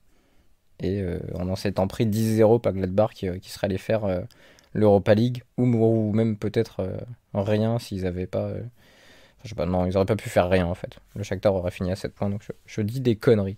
Christophe, un mot court sur deux matchs de 16e de finale entre l'Ajax et l'Atalanta, qui se termine par une victoire de l'Atalanta, et entre Lazio et Bruges qui se termine par 2-2. C'était 4 équipes qui s'affrontaient directement pour aller en 8e, et Ajax-Atalanta n'a pas été aussi sympa qu'on pouvait l'imaginer, peut-être à cause de l'enjeu. Par contre, j'ai l'impression que Lazio-Bruges a été un peu plus divertissant. Ouais, en fait, il y a toujours la question des attentes qui fait que un match moyen, quand tu t'attends à un feu d'artifice, t'es toujours beaucoup plus déçu que si tu t'attendais à rien. Avec la fameuse phrase je m'attendais à rien, je suis quand même déçu. Là, c'est vrai qu'Ajax-Atalanta, pour commencer par ce match-là, qui est le plus proche de nous et qui était la plus belle affiche des deux, ce qu'on peut en dire, c'est simplement que l'Atalanta a l'habitude de faire beaucoup d'individuels, de jouer 5 contre 1 sur le plan défensif. Sauf qu'à l'aller, ça allait chercher très haut, et du coup, tu avais les montées de Schürrle, etc., qui te permettaient de casser un petit peu sur un contre 1 et d'aller attaquer en nombre et de mettre un peu le bazar dans tout ça. Là, il n'y a pas eu cette volonté de l'Atalanta d'aller chercher haut, parce qu'avec un nul, les Italiens étaient devant, donc qualifiés. Et finalement, l'Ajax arrivait relativement facilement au milieu de terrain, mais face à ce bloc médian-là, qui disait bon bah vas-y, fais tes différences, comment tu fais, est-ce que tu fais des redoublements de passes ou est-ce que tu vas gagner un contre un par le dribble. Bah les redoublements de passes étaient un peu rouillés, il n'y avait pas beaucoup de circuits très intéressants, avec en plus Tadic sur le côté qui sert à rien sur la première période, Anthony de l'autre côté qui fait 2-3 prises d'initiative mais rien de fou. Enfin bref, là-dessus tu vois le manque de qualité individuelle, et sur les circuits il y avait pas grand chose, ça manquait de rythme. Et donc, ça, au final, ce qui te restait, c'était Brobé, je pense qu'on prononce comme ça. Brian Brobé, Broby, je ne sais pas trop. On attendra quelques semaines qu'il soit peut-être une star du foot pour qu'on voit comment un petit peu tout le monde prononce son nom, mais qui est un jeune du centre de formation qui plante but sur but, qui a un gabarit qu'on va qualifier de très convenable, surtout pour son âge, qui prend beaucoup de place. Et en gros, l'une de tes seules alternatives, c'était de le servir, que lui tienne la position dos au jeu, et qu'ensuite il fasse de l'appui-remise pour faire vivre le ballon. Mais sinon, il n'y avait pas grand-chose. Et l'Ajax a une occasion dans le match, quasiment, hormis un penalty qui peut être sifflé contre Freuler. C'est un redoublement de passes, des enchaînements vers la 70e qui donne un face-à-face à Klaassen qui est perdu. Mais sinon l'Ajax n'arrive pas à percer l'espèce de coffre-fort, même si c'était pas un bloc bas adverse. Et de l'autre côté, l'Atalanta, c'est le négatif de tout ce que je disais, a géré, a tenu son bloc, pas pris trop d'initiatives, juste quelques sorties quand ça s'ouvrait, et a en seconde période un peu haussé l'intensité, un peu haussé la hauteur de bloc pour essayer de se procurer quand même quelques occasions, tester la solidité des relances adverses, voir s'il n'y avait pas des ballons à jouer. Et à la 80e, Gravenberch prend son deuxième jaune, carton rouge, et t'as le but de Luis Muriel peu après. Mais il n'y a aucun moment où la folie s'empare du match et tu dis tiens, l'Ajax mériterait de passer, parce que le problème n'a jamais été résolu, et tu as vu les limites de cette équipe-là quand tu refuses un peu de rentrer dans son jeu et que tu la regardes jouer. Autant, je pense, en championnat néerlandais, ça passe, autant là, l'Atalanta avait quand même une certaine compétence et un certain sérieux tactique pour vraiment empêcher les Ajacides de jouer. On enchaîne avec Lazio Bruges qui se termine à 2-2 malgré un fort début de la Lazio, mais qui s'est fait peur et qui aurait pu sortir bêtement de cette compétition, où il se qualifie quand même en ayant joué la moitié de la phase de poule avec une équipe quasiment B.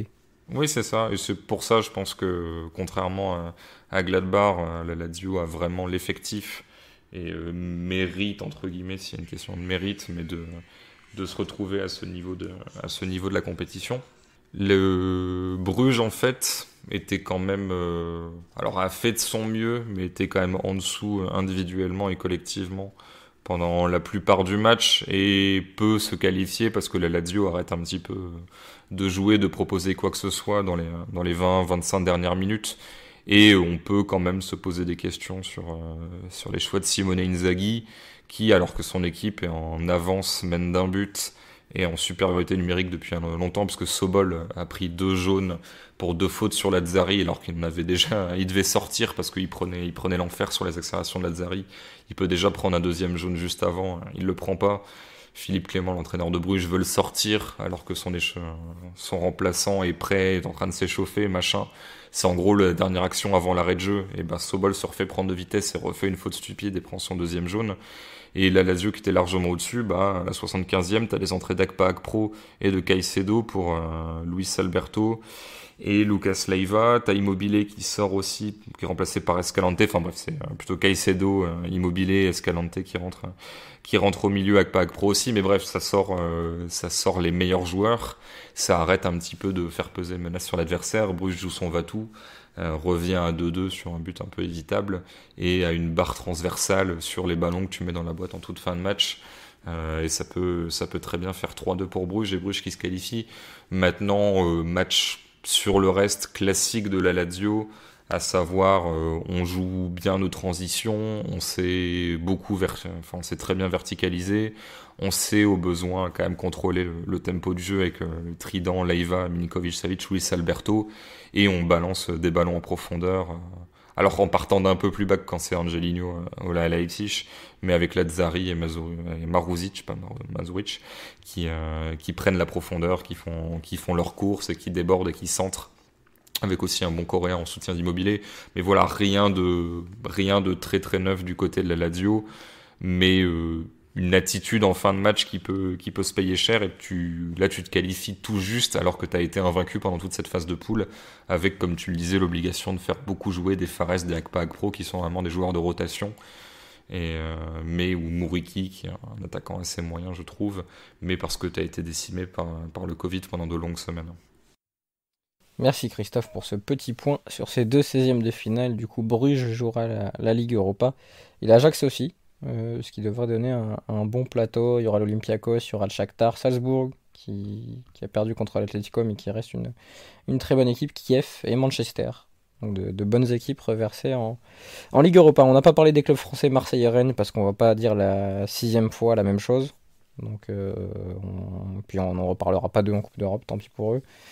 On en reparlera en championnat, puisque c'est 2 équipes qui vont essayer de se requalifier pour cette compétition, en espérant mieux y figurer la saison prochaine.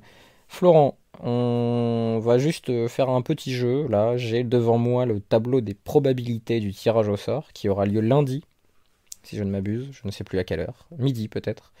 Le tirage au sort des 8e de finale, que je crois que tu l'as aussi, parce que je voulais envoyer professionnellement avant le podcast. Oui. Certaines équipes ne peuvent pas se croiser, notamment les Espagnols qui du coup sont très nombreux, les Allemands aussi.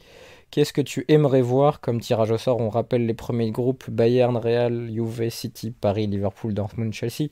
Et les deuxièmes: Barça, Atlético, Séville, Porto, Leipzig, Lazio, Atalanta et Gladbach. Avant de donner une ou 2 affiches, parce que en fait j'en ai pas vraiment qui m'emballe totalement sur les 8e. Ce que je retiens surtout quand même sur les qualifiés, c'est qu'on a 14 qualifiés sur 16 qui sortent des 4 grands championnats. L'Allemagne fait 4 sur 4. L'Espagne, malgré ses difficultés, les difficultés des gros clubs du Real et du Barça, l'Espagne fait 4 sur 4 aussi. L'Italie fait 3 sur 4 puisque l'Inter s'est fait sortir. Et l'Angleterre fait 3 sur 4 puisque Manchester United a fait n'importe quoi sur la phase retour. Donc ça, c'est quand même assez marquant. On parle souvent de ligue fermée, on est quand même en plein dedans quasiment. Le PSG et Porto sont les 2 rescapés du reste du monde en gros.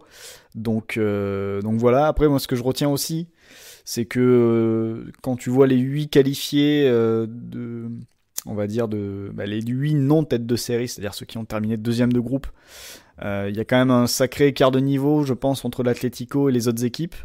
Parce que le Barça, je ne sais pas dans quel état il sera au printemps, en février, quand auront lieu les 8e de finale.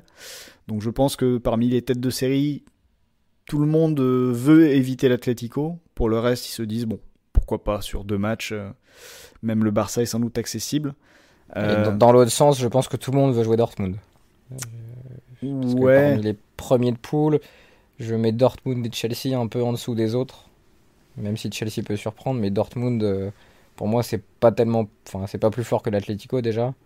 Est-ce que c'est plus fort que le Barça? Est-ce que c'est plus fort que Séville, Leipzig ou la Lazio dans un bon jour? Oui, non, la question peut se poser. D'ailleurs, j'allais évoquer les candidats, les équipes candidates peut-être pour réaliser un upset au printemps. Et c'est vrai que la Lazio a ce côté contre-attaquant qui, je pense, peut surprendre pas mal d'équipes du premier chapeau. Tu vois, la Lazio face à Man City, je sais pas comment ça peut tourner, par exemple, Christophe. Oui, non, bonne remarque. Déjà, les sprints dans son couloir droit de Lazzari, à voir qui sera en face de lui côté gauche. Mais si tu te déformes un peu trop, lui va te tuer à chaque fois qu'il y a une récupération de balle. Vu qu'en plus, tu as une armée de quarterback avec Milinkovic-Savic et Luis Alberto, tu peux très vite avoir un 2-0 en 3 minutes qui, même si tu domines pendant les 85 autres minutes d'un match, te met dans la galère sur un aller-retour. C'est vrai que c'est peut-être le pire, stylistiquement, affrontement que peut avoir une équipe comme City. Et pour compléter un peu ça, je retiens aussi surtout que le Real a touché peut-être un petit jackpot avec sa première place à la dernière journée, parce que vu que l'Atlético, Séville et le Barça sont non tête de série, le Real ne pourra pas les jouer. Vu qu'ils ont déjà joué Gladbach, qui était une des équipes quand même les plus convaincantes de cette phase de poule, même si, comme le disait Christophe, ce sera peut-être plus le cas dans 3 mois, le Real évitera aussi Gladbach, donc il ne leur reste que 4 adversaires possibles. Porto, Leipzig, la Lazio et l'Atalanta. Et c'est vrai que ça peut leur permettre un tirage plutôt sympa, même si là aussi en tant que madrilène, j'aurais pas vraiment envie de jouer la Lazio, un peu pour les mêmes raisons que City et surtout pour les problèmes vus ces derniers temps connus plutôt par le Real ces derniers temps face aux contre-attaques et aux transitions adverses. À noter que le Barça a beaucoup de chances de jouer le Bayern, 22%, c'est leur affrontement le plus probable, et Paris c'est assez équilibré parce qu'ils peuvent jouer pas mal de monde, ils peuvent pas jouer Leipzig mais c'est le seul, sinon ils peuvent jouer donc Barcelone, Atlético, Séville, Porto, Lazio, Atalanta, Gladbach, donc pourrait y avoir un peu de nouveauté pour Paris, et la plus grosse probabilité c'est Gladbach, 18%.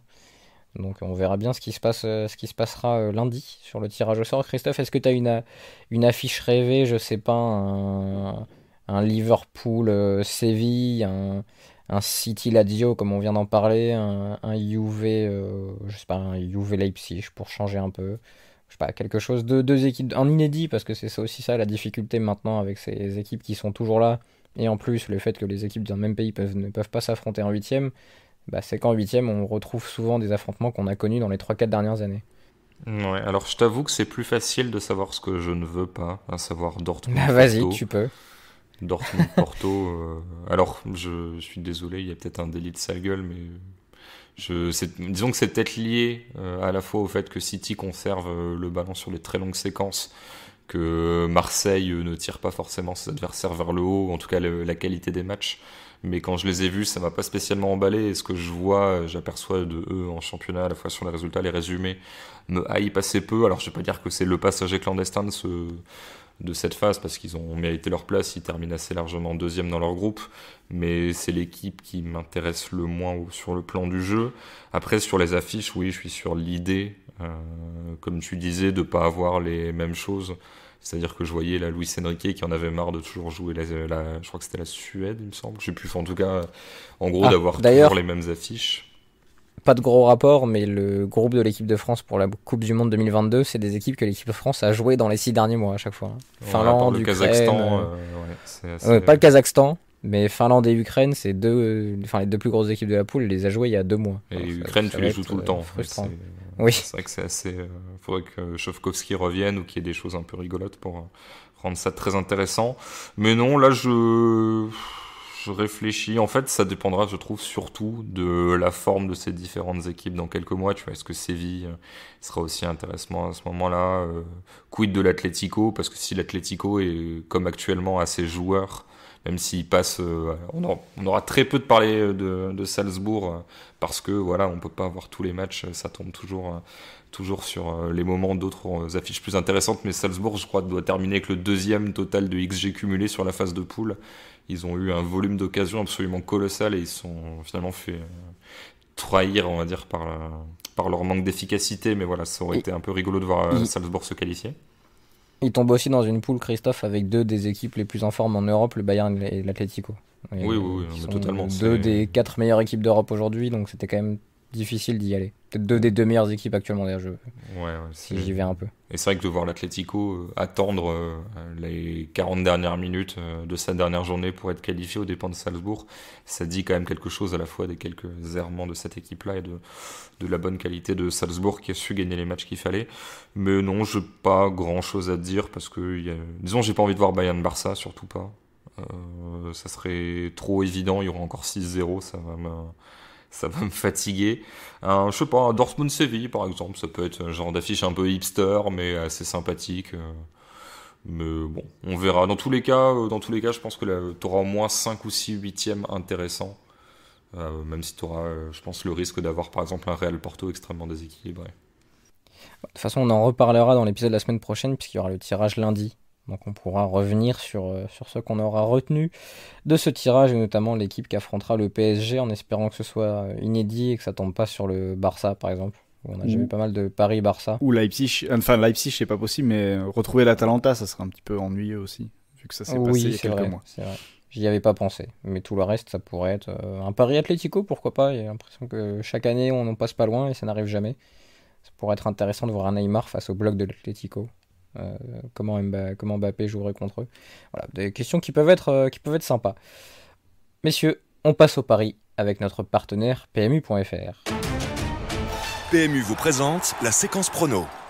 Les paris, et je vais te donner la parole Florent d'abord, puisque tu profites de ces paris pour parler des Girondins évidemment, et d'un homme qui a fait gagner un match aux Girondins récemment, avec un but en toute fin de match, c'est Hatem Ben Arfa. Oui, qui a fait gagner pas mal de points aux Girondins, parce qu'il a fait gagner même 2 matchs. Il marque à Rennes, et là donc il remarque face au Stade Brestois le week-end dernier. Et à vrai dire, ce week-end, les Girondins ont quand même un match très compliqué qui les attend face à Lille.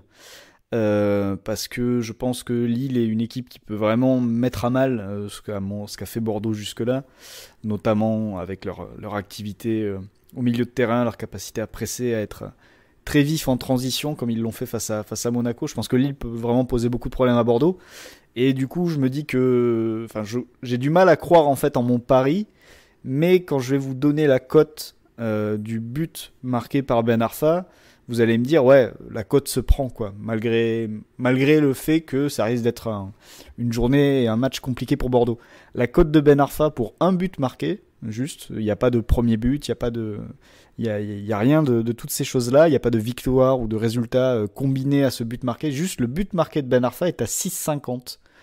Et disons que je pense que la cote est élevée parce qu'il y a peu de chances que vous marquiez un but. Oui, c'est ça. Mais en fait, ce qui est encore plus surprenant quand tu prends les cotes telles qu'elles sont présentées, c'est que Ben Arfa n'est même pas le premier Bordelais en fait qui est susceptible de marquer. C'est même pas le deuxième, je crois que ce n'est même pas le troisième, je crois que c'est le 4e ou le 5e joueur avec la cote la plus basse. Alors que c'est vrai que pour le coup, si vous marquez contre Lille, il y a de bonnes chances que ce soit sur un truc un peu venu d'ailleurs, donc ça. De lui. C'est ça, je vais te donner, il y a quand même, je disais 4-5, en fait il y en a 1, 2, 3, 4, 5, 6 joueurs devant Ben Arfa avec des cotes plus basses. Je vais les citer rapidement. Tu as Basic qui est le Bordelais qui a la cote la plus basse, qui est à 5,20. Ah, ouf. Allez savoir pourquoi. Il est élevé pour une cote la plus basse. Ouais, Oudin et Maja à 5,60, Depréville à 5,80, Briand à 6 et Wang à 6. Et après, tu as Ben Arfa à 6,5, puis ensuite, tu tombes sur Adli, Traoré, Bakwa, Zerkan à 7. Donc, je ne sais pas ce qui se passe dans le choix de ces cotes-là. Je ne sais pas pourquoi Basic, qui n'a pas marqué de la saison et n'a pas marqué depuis pas mal de temps maintenant, à une cote aussi basse alors que Ben Arfa est à 6,50, enfin aussi basse. Ne critique pas trop notre partenaire Florent, il a des algorithmes de qualité. Ah oui, non, mais bien sûr, mais tant mieux. Mais voilà, cette cote de Ben Arfa à 6,50, j'y crois absolument pas, mais je la prends parce que je m'en voudrais la laisser passer. Voilà, tout simplement. J'essaie de comprendre le Basic en regardant les XG, et c'est le 3e Bordelais en termes de XG. Non, je sais pas trop. Il y a peut-être le côté tire les coups de pied arrêtés aussi. À un bon pied gauche, donc de loin, sur un malentendu, ça peut passer. Parce qu'il tente souvent sa chance. Il tire beaucoup par contre, Basic. Donc c'est peut-être ça. Mais c'est des tirs à faible taux de réussite. Ouais. Bah, ça, on verra bien. Ça se trouve, c'est lui qui va marquer. On se sentira tous bêtes. C'est ça. Un joueur qui a plus de chances de marquer, Florent, c'est Dominique Calvert-Lewin, puisqu'il n'arrête pas. Oui, il n'arrête pas. Alors, je ne sais pas à combien il en est, mais je vois qu'il en est à presque une dizaine de buts, je pense, depuis le début de la saison. Il me semblait avoir retenu 10, mais pendant que tu vas développer ton argument, je vais te donner ça. Ouais, 11 buts même. Je l'ai sous les yeux. Ah oui, 11 buts en 11 matchs. C'est le leader en première ligue. C'est le leader avec 0,82 XG par match quand même en moyenne par 90 depuis le début de la saison. Donc un excellent finisseur pour Everton qui permet à Everton de prendre quelques points même si c'est un peu plus compliqué ces derniers temps. Et du coup un attaquant qui va retrouver une belle équipe et une belle défense centrale en face puisque ce sera Thiago Silva et Kurt Zouma. Et je pense qu'il devrait y avoir de très beaux duels entre ces trois hommes, enfin les Calvert-Lewin plus un des deux défenseurs, je pense.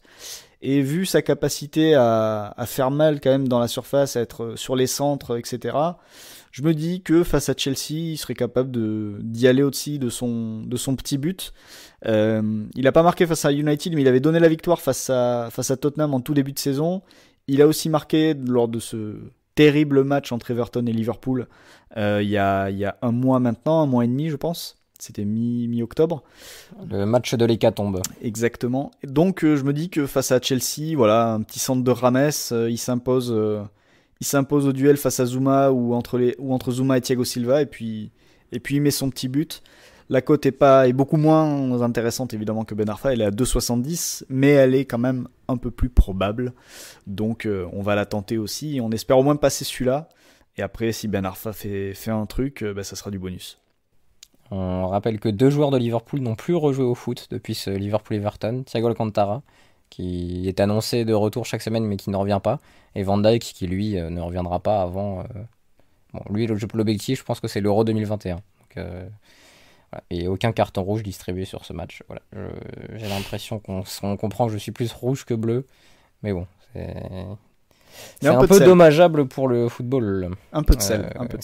Un peu de sel, mais surtout qui me pique moi, qui pique pas grand monde d'autre. Christophe, tes deux paris vont dans des championnats différents, et c'est pour ça que tu es magique. C'est que tu n'as pas collé et copié ce qu'a fait Florent. Un pari en Liga, un pari en Bundesliga. Je te laisse commencer par celui de ton choix, parce que je te sais en maîtrise totale de la situation. Ouais, et j'ai même anglais mes paris sur une thématique sous un même chapiteau que j'appellerais la nullité défensive. Et donc du coup, je ne parie pas pour, je parie contre. Mon premier pari est sur Augsburg contre Schalke. J'ai fait un peu la prononciation locale. Ouais, on sent les racines alsaciennes. Oui, ça Kuchli, c'est sûr que ça ne vient pas de Suède. Et mon pari, c'est que Augsburg va marquer dans les demi-temps.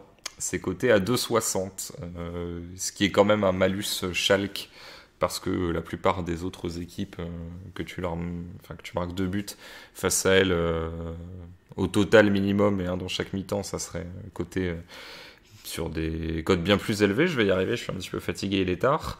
Et le problème, c'est que Schalke est cette équipe qui peut permettre à des adversaires relativement moyens, relativement corrects, mais sans plus d'exploser offensivement, puisque Schalke, on le rappelle, là on enregistre, on vient de passer assez nettement les minuit, on est donc le 10 décembre. La dernière victoire de Schalke, c'était le 17 janvier face à Gladbach, et la victoire précédente, c'était le 15 décembre face à Francfort. Donc c'est-à-dire qu'on va arriver sur l'année calendaire avec une victoire, et si ça continue, on va bientôt arriver au 1 an sans victoire, ce qui est une forme de performance. Et les stats cette saison, Christophe, pour appuyer ton propos, 10 matchs, 0 victoire, 3 nuls, 7 défaites, 6 buts marqués, 31 encaissés. Oui, c'est ça, les 31 buts encaissés, toujours une réussite, plus de 3 buts encaissés. Alors ok, il y a des problèmes financiers qui font que l'effectif s'est appauvri. Ok, Harit et Ben Taleb sont écartés du groupe. Je crois qu'Ibisevic est même définitivement écarté de l'équipe. Si je dis pas de bêtises, n'empêche que tu dois quand même faire un petit peu mieux que ça, hein, malgré tout, et que encore ce week-end, le 3-0 face au Bayern, j'ai vu une partie du match Honnêtement, je pense qu'il n'y a pas qu'un problème de niveau, je pense qu'il y a un problème de confiance aussi. Mais le double pivot était pas bon. Kabak en défense centrale, cataclysmique. Je sais pas pourquoi Liverpool a voulu aller dessus. Peut-être qu'ils ont vu quelque chose que je n'ai pas vu, mais son duo avec Stambouli, c'est très compliqué. Latéral à droite, Thio, ça va pas du tout. Enfin bref, je pense que certains de ces joueurs dans un autre contexte, comme McKinney, qui est bien meilleur à la Juve qu'il n'était à Schalke, même si c'était loin d'être le pire, ne sont pas forcément les pires du monde, mais là, tous ensemble, ça va pas du tout, du tout. Donc, bon, ils en ont pris 3 la semaine dernière, ils en ont pris 4 la semaine d'avant face à Gladbach, ils en ont pris 2 face à Wolfsburg, 2 face à Mainz, Mayence qui est avant-dernier. Donc, sans même développer sur Augsbourg, je pense qu'il y a une espèce de malédiction, elle finira bien par se terminer, mais je mise sur le fait que ça continuera encore un petit peu et que tu peux prendre un coup de massue rapide avec un premier but et couler en deuxième période ou en tout cas te prendre un deuxième si tu essaies d'égaliser. Avant d'enchaîner sur ton deuxième pari qui sera en Espagne, Christophe, je vais faire une de mes séquences préférées, c'est les points forts et les points faibles sur WhoScored, qui sont basés sur les stats. Alors je vais commencer par les points forts de Schalke. Ils tirent au but sur les coups francs directs, c'est un point fort. Ils protègent leur avance au tableau d'affichage. Je pense que c'est une stat parce que ça a dû arriver une ou deux fois qu'ils prennent l'avantage et peut-être que là ils ont réussi à ne pas perdre. Enfin, ouais, c'est ça. Parce qu'ils n'ont pas gagné. Ouais. Donc je sais pas sur quoi ils se basent pour ça. Et ils attaquent sur coup de pied arrêté. C'est un point fort aussi. Alors c'est un constat quoi. Et les points faibles donc. Et les points faibles. Éviter d'être signalé hors jeu, garder la possession du ballon, éviter de commettre des fautes dans les zones dangereuses, défendre contre des tirs de loin, éviter les erreurs individuelles, empêcher l'adversaire de se créer des occasions de but, défendre sur les contre-attaques, terminer les actions de but, défendre contre des ballons en profondeur, défendre contre des joueurs habiles, défendre sur coup de pied arrêté.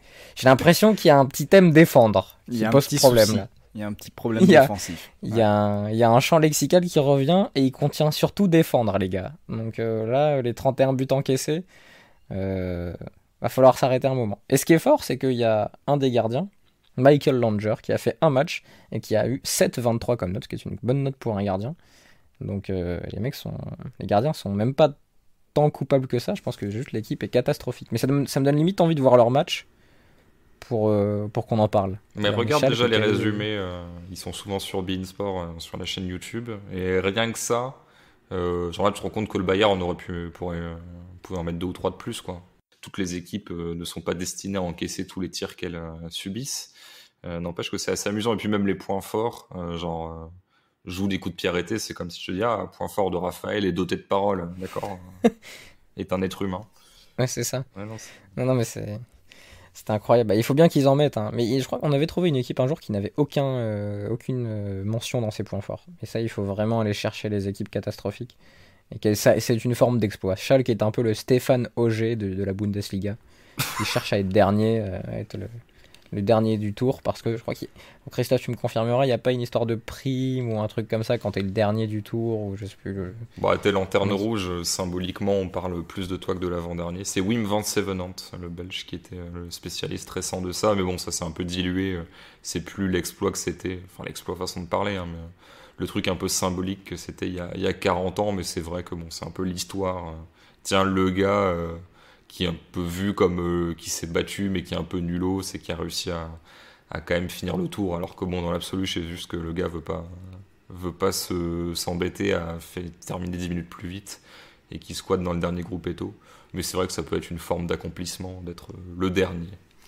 Et Sheffield est bien parti sur le défi Stéphane Auger cette saison en Première Ligue, puisqu'ils ont 0 victoire en 11 matchs et 10 défaites. Ça, ils ont quoi, 3-4 buts marqués, non? Je l'ai pas sous les 5 yeux. buts marqués en 11 matchs. Ouais, donc ça... Un point. Et ce week-end, ils mettent un but sur l'un de leurs 3 tirs, sur un coup de pied arrêté. Donc, petit problème. Et là, ils vont à Southampton et ensuite ils reçoivent Manchester United. Voilà, ça peut continuer. Donc on va suivre ça. Ce combat entre Schalke et Sheffield à distance. Merci, messieurs. J'ai un deuxième pari, en fait. Ah, pardon, Christophe. Bah oui, je parlais tellement que je t'oubliais. Ton deuxième pari sur le Barça. Sur le Barça, très rapidement, nombre de buts de l'équipe visiteuse, c'est Barcelone, Levante, donc c'est le nombre de buts de Levante, plus ou moins 1,5, plus 3,20. Donc Levante marquera 2 buts ou plus au Barça. Pourquoi? Parce que Clément Lenglet, j'ai été, je pense, injuste avec Raphaël Varane l'autre jour. Personne ne me l'a signalé, parce que nos auditeurs sont gentils et ne veulent pas trop nous reprendre de volée quand ils ne sont pas d'accord. Mais j'ai dit que Raphaël Varane était peut-être le pire défenseur d'Europe sur le volume d'occasions affrontées et d'erreurs commises. Et je pense qu'en fait, Clément Lenglet est au-dessus depuis plusieurs mois, parce qu'il est... J'ai l'impression qu'il, pour deux bonnes actions défensives, il y a une erreur. Or le ratio, ça doit plutôt être du 95% que du 66%. Donc c'est assez embêtant. Et là, Umtiti est revenu, mais il est totalement à court de rythme. Araujo, l'Uruguayen, est coupable sur des buts de la Juve. Donc Piqué est blessé. Mingueza est coupable sur un but de Cadiz qui marque 2 buts sur des offrandes ce week-end en championnat. Barcelone, courbe sinusoïdale, avec parfois des matchs intéressants, des promesses dans le jeu, Griezmann, des combinaisons offensives où tu te dis il y a quelque chose. Et non seulement t'as moins de choses dans le jeu la semaine suivante, mais en plus t'as la charnière qui fait absolument n'importe quoi semaine après semaine. J'ai même pas envie d'en parler, plus que ça. Je suis très frustré de voir une défense, de manière générale, une défense centrale aussi nulle à haut niveau, et a fortiori chez un club qui ambitionne d'aller très haut en championnat, en Coupe d'Europe. Donc je pense que... Alors peut-être que ça sera la semaine où Barcelone ne fera pas trop d'erreurs, mais si Levante a envie de jouer, Levante peut très bien marquer 2 buts. Une cote au-dessus de 3 là-dessus, ça se prend. Et surtout que Levante a fait exploser la défense de Retafe, qui est plutôt solide, même si Retafe n'est pas dans sa meilleure passe actuellement, avec des bonnes prises de profondeur, etc., des bons appels. Honnêtement, c'était assez plaisant à suivre de ce que j'en ai vu. Donc je me dis que Levante peut faire partie de ces équipes qui vont essayer de jouer, de ressortir les ballons pour ensuite partir en profondeur, et que du coup Barcelone peut continuer son désastre défensif. Donc je mise sur la nullité défensive de Schalke et de Barcelone, et si mes paris ne passent pas, au moins ça sera peut-être mieux pour le foot. Ça veut dire qu'il y a un peu moins de problèmes individuels et collectifs au sein de clubs qui sont quand même marquants, et des clubs majeurs du foot, même si voilà, pour les deux, c'est pas la meilleure période. Très bien, cette fois je peux dire merci messieurs dans le bon timing, donc merci messieurs, merci Norbert et Daguette. Florent, quelle est la suite pour nous? Est-ce que tu as des choses à annoncer à nos auditeurs? Eh ben la suite, c'est le programme de la semaine prochaine, puisque ce sera le dernier épisode de l'année de Vue du Banc, sur l'année 2020. On espère vous annoncer un retour en 2021 d'ici là. Pour l'instant, on attend. Et donc ça doit arriver, je pense. On ne sait pas exactement de quoi on va parler, Raphaël, ni quand est-ce qu'on va enregistrer. Je dis juste Raphaël parce que je ne sais pas si Christophe sera là ou pas, sera disponible ou non. Ça dépendra quand est-ce qu'on l'enregistre. Donc, ouais, parce que Christophe, à force de faire des tunnels dans Vue du Banc, doit être opéré de la bouche. C'est ça, je me fais tabasser la mâchoire pour la remettre à une autre place. Et donc, visiblement, ce qui me semble logique en y réfléchissant, mais le fait de casser la mâchoire pour la mettre différemment, de la stabiliser, machin, t'as des fils un peu pour qu'elle bouge pas trop. Et visiblement, c'est pas trop le délire de parler, de manger solide, tout ça. Donc, pour des formats audio, je pense qu'il y aura quelques semaines un peu compliquées. Donc, il y aura au moins un podcast sans moi où je serai hospitalisé. Voilà, donc on va espérer que tout se passe bien, et nous, Raphaël, donc on se retrouvera dans la semaine. En effet, on reviendra peut-être sur le tirage au sort, on trouvera peut-être un bilan à faire, on accueillera peut-être un invité, qui sait, on verra. On parlera peut-être des matchs du week-end, parce qu'il tu parlais du Real Atlético tout à l'heure, il y a des matchs intéressants qui se profilent. C'est vrai qu'il y a des matchs sympathiques aussi, et puis pour le reste, il y a un épisode des 120 aussi qui sortira le 20 décembre, le suivant sortira le 31 décembre, on va l'enregistrer d'ici la fin de la semaine, ce dernier épisode. Le 11 est déjà fait et n'a plus qu'à être monté. Donc voilà, ça aussi, ça va vous accompagner avec sans doute d'autres petites surprises, mais on en parlera lorsque le temps sera venu. Peut-être la semaine prochaine, peut-être pas. On verra bien. Très bien. Ce week-end, comme ça vous êtes au courant en même temps que moi, Manchester contre Manchester, Marseille contre Monaco, Real contre l'Atlético. Ça nous fait déjà 3 matchs plutôt intéressants à analyser. PSG Lyon dimanche, Lille Bordeaux, Flo évidemment, tu en as parlé. Nice Rennes, tiens, pour voir comment va se passer la succession de Patrice Vieira. Et puis Patrick. en Italie, rien. Patrice Vieira. Je sais pas qui est. Non, Patrice, c'est quelqu'un qui n'a rien à voir. Patrice C'est- Carmouze et Patrick Vieira, on dit. J'ai pensé à Patrice Carmouze, en effet. Mais j'aimerais bien voir Patrice Carmouze sur un banc. Je pense que ce serait intéressant. Et devant un public de chiens, comme disait Chris Esquer. Voilà ce qui m'intéresserait. Et voilà ce que devrait être le football en 2025. Merci messieurs. On se retrouve la semaine prochaine sans l'ami Christophe. Ciao. Salut. Cordialement. Vous avez tout compris grâce à ce podcast. C'est le moment de parier sur PMU.fr. PMU, que les meilleurs gagnent.